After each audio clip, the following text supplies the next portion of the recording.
বাইপাসে আছি, পাটুলির দিকে যাব, একটা সিনেমেটিক করার চেষ্টা করছি সন্ধ্যাবেলা।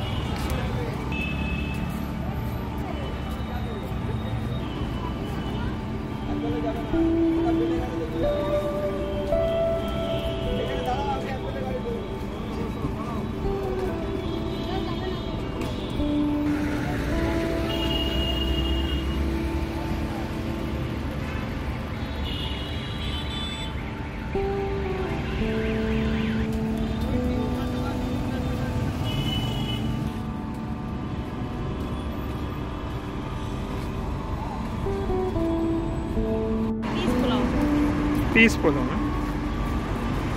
কেমন লাগছে আলো দিয়ে রাস্তাটা? দারুণ লাগছে না? বিয়ে বাড়ি আলো না?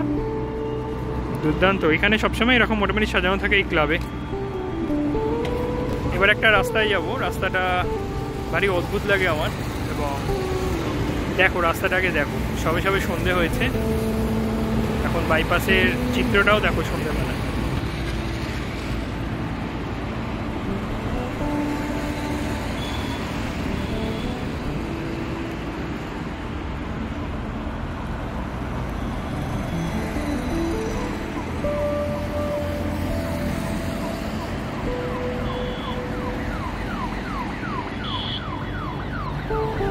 কিছুটা এগোতেই এরকম একটা মোড়, এখানে একটা গাছের নিচে লোকনাথ বাবার পুজো হয়। আর এইখানে এদেরকে দেখছি বেশ খোশ মেজাজে মায়ের সাথে সময় কাটাচ্ছে। তোমরা লক্ষ্য করে দেখবে পুরো ফাঁকা ফাঁকা একটা শুনশান ব্যাপার আছে। রাস্তার এক পাশে শুধু বাস দাঁড়িয়ে থাকে, আর একটা পাশে একটা বিশাল বড় ঝিল আছে। আর ঝিলের ওপারটায় এইরকম কোয়ার্টারগুলো রয়েছে, যে কোয়ার্টারে কিন্তু এখন কেউ থাকে না। থাকে সে নিচে, ওপরে নয়। তুমি ভালো করে খেয়াল করে দেখবে ওপরের দিকগুলোতে নেই না, একদম টপে দেখো কেউ নেই, একদম টপগুলো কিন্তু ফাঁকাই দেখা যায় সামনে দিয়ে, কিন্তু নিচে আলো জ্বলছে। বেশ একটা ঘুটঘুটে ব্যাপার। এটা ওই দক্ষিণ কলকাতার ঢালাই ব্রিজ পাটুলির মাঝামাঝি এই রাস্তাটা পাওয়া যায়। এবং হাঁটার সময় দুপাশেই একটা ঘেরা জঙ্গল মতো, জঙ্গল মানে কিছুটা, ডান পাশে বাইপাস আর বাঁ পাশে এরকম পুরনো পোড়োবাড়ির সাথে ঝিল। আর এখন নেহাত এই আলোগুলো দিয়ে দিয়েছে, এই আলোগুলো কিন্তু আগে ছিল না।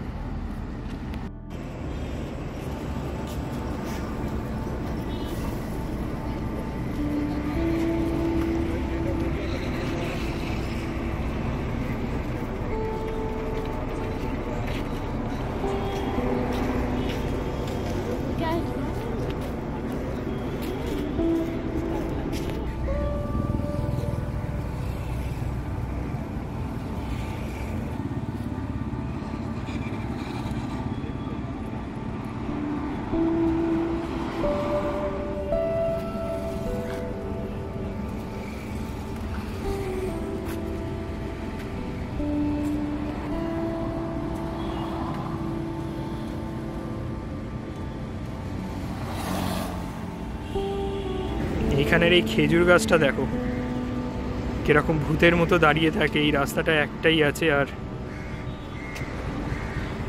ওয়াও, কাকগুলো বাড়ি ফিরছে সেইটা দেখাতে পারলাম।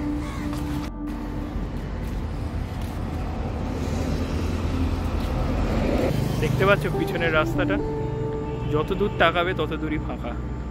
এবং সামনেও ঠিক তাই, আমাদের সামনে বাইপাসের মধ্যে রহস্যময়ী রাস্তা। এরকম কলকাতার নানা জায়গায় ঘুরে বেড়াবো, সাথে আমরা আর আমাদের সিনেমেটিক ভিডিও। যদি ভালো লাগে এসো, সাবস্ক্রাইব করে বেল আইকনটা টিপে দিও দেখার জন্য। তোমার কেমন লাগছে?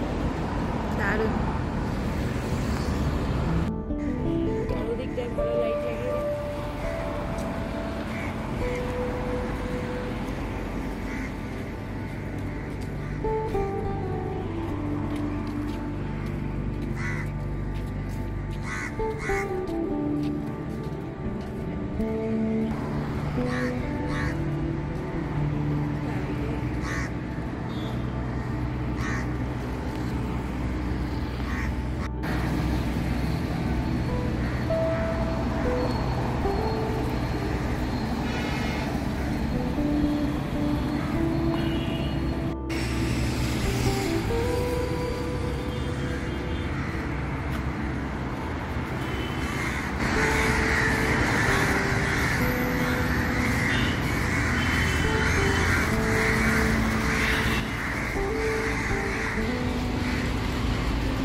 গাছের কাণ্ডটা দেখো একবার শুধু।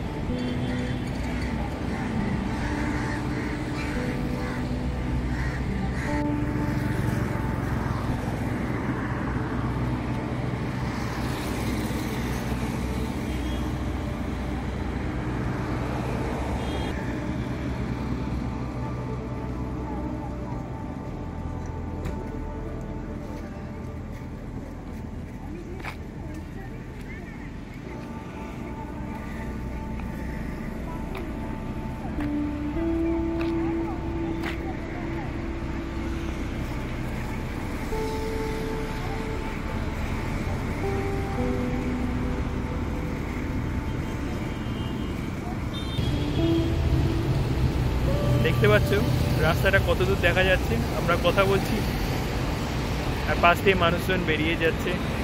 কেমন লাগছে সিনেমেটিক ভিডিও? যদি ভালো লাগে মন থেকে যেটা লিখতে ইচ্ছা করছে লিখে দিও।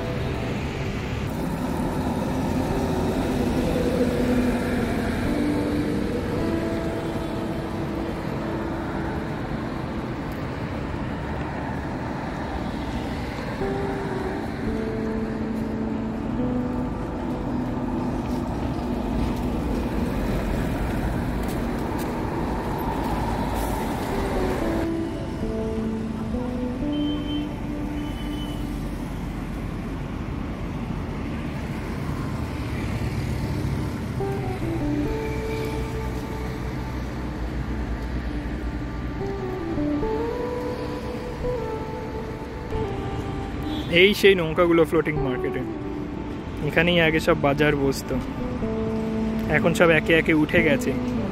তবে মার্কেটে নৌকাগুলো আছে বলে কিছু কিছু আলো এখানে জ্বলছে। পিছন দিকে হচ্ছে ওই পাটটা, আর আমরা আসছিলাম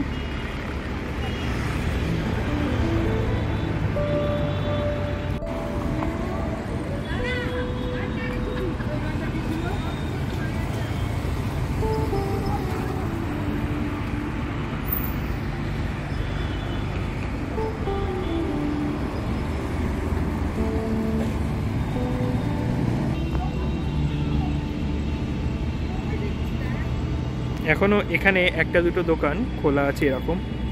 এই দোকানটা খুব ভুল না বলে একটা চায়ের দোকান, কিছু মানুষ এখনো বসে এখানে চা খায়।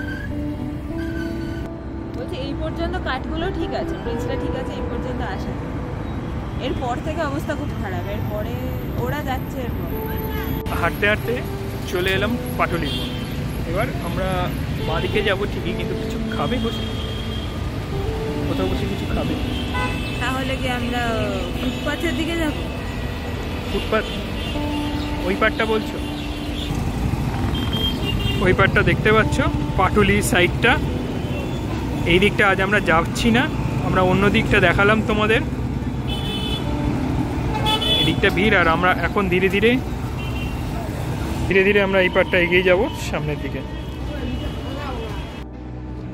এটাই সেই পাটুলির কাছে মাঠ বিখ্যাত, এবং এইখানে সন্ধেবেলাতেও বাচ্চারাও খেলে, বড়রাও খেলে। এই মাঠটা সত্যি মানে কি বলবো, বিশাল বড় এখানকার একটা মাঠ, যেটা চারপাশ এখনও খোলা আছে, কারণ অনেক মাঠেই তো চারপাশ ঘিরে দেওয়া দেখেছি। আর সোজা ওই হিমুর হেসেল পাটুলি, যারা চেনো না তাদেরকে বলতে চাই, একটু যদি দূরে তাকাও তোমরা দেখতে পাবে দূরে রয়েছে হিমুর হেসেল। আর এই দিক দিয়ে বাঁ দিক দিয়ে যে রাস্তাটা চলে গেছে, সেই রাস্তাটাই সোজা গিয়ে ডান দিকে গেলে হিমুর হেসেলে পাশ দিয়ে রাস্তাটা চলে যায়। আর এই যারা হাঁটছে তারা এই দিক দিয়ে হেঁটে ওই ডান দিক দিয়ে গিয়ে মেন রোডে উঠবে।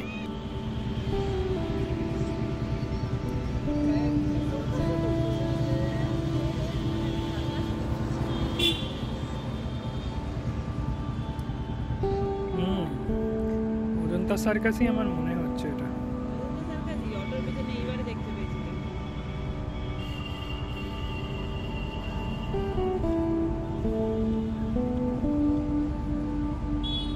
পাটুলিতে শুরু হতে চলেছে অজন্তা সার্কাস, যতদূর মনে হচ্ছে এটা অজন্তা সার্কাসই হবে। আমি একবার সামনে গিয়ে দেখি।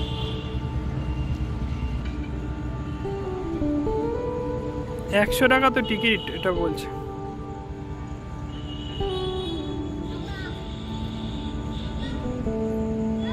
এই যে অজন্তা সার্কাস দেখতে পাচ্ছ, আমরা ওখান থেকে আসছিলাম ওই সাইড থেকে।